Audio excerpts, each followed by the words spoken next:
meron ang first tab, and meron back tab. Yung back tab, meron secondary, malaki na. Out of the four, the most common one is this raised tab. Ito, yan. Yan, di ba? Ang common reaction niya hindi marunong sa biglaan ay dito. Yan.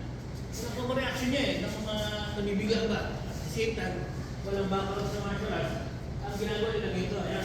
Actually, this is okay. If you're much stronger, much bigger the opponent, okay lang to. Kasi nalangyayari ito strength to strength. The problem here is positional hand siya para sumuntok. Parang ikaw, nagpipigil na hindi maging pitbull.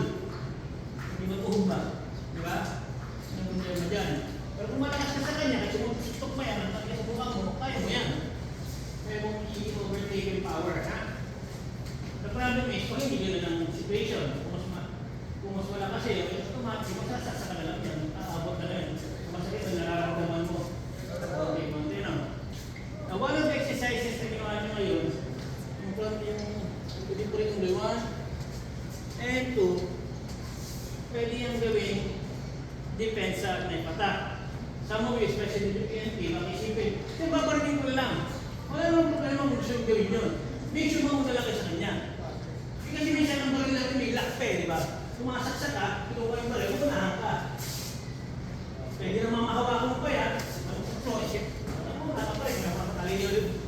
Mataligo rin siya yung mga galong tao eh.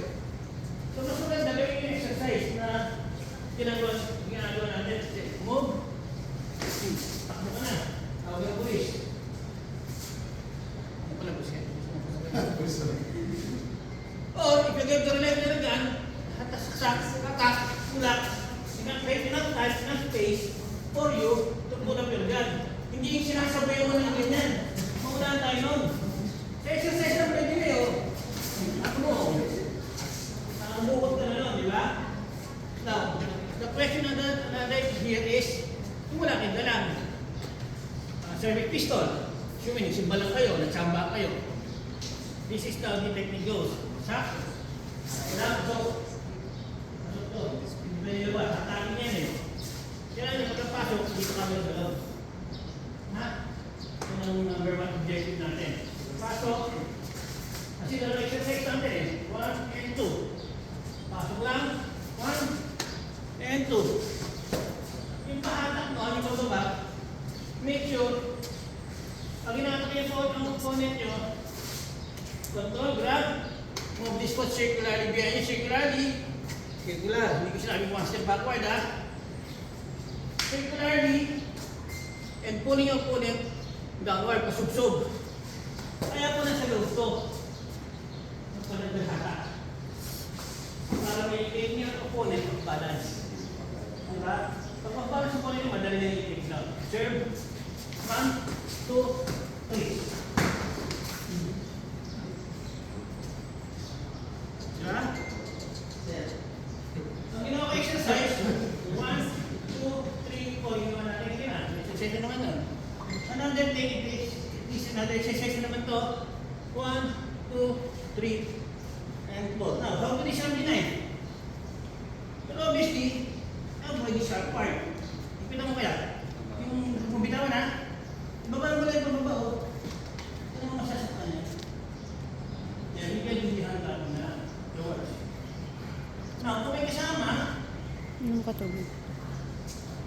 kung walang kasama, pwede mo itong evaluate. Pag walang may kasama, make sure ganito lang forma mo para makita mo kung may susunod pa iba. Hindi naman yung makakawala eh. Tayo nga. Kunti natin. Stop. Lock. Grab. Circular.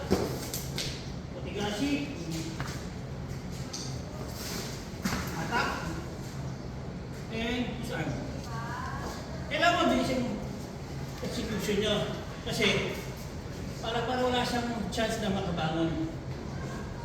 Shot, matang. Ito, manalo. Kung makita yung pako, last reading, di ba? Round 1, 2. So, pangatlo, ito naman. 3. Ito natin sa actual. 1, 2, and 3. Tatakagin to. Kung ito yung ikis mga niya, parang hindi siya makabangon agad. di ba? Tahimik kayo eh. Okay na yun, sir. Salamat. Now, practicein natin to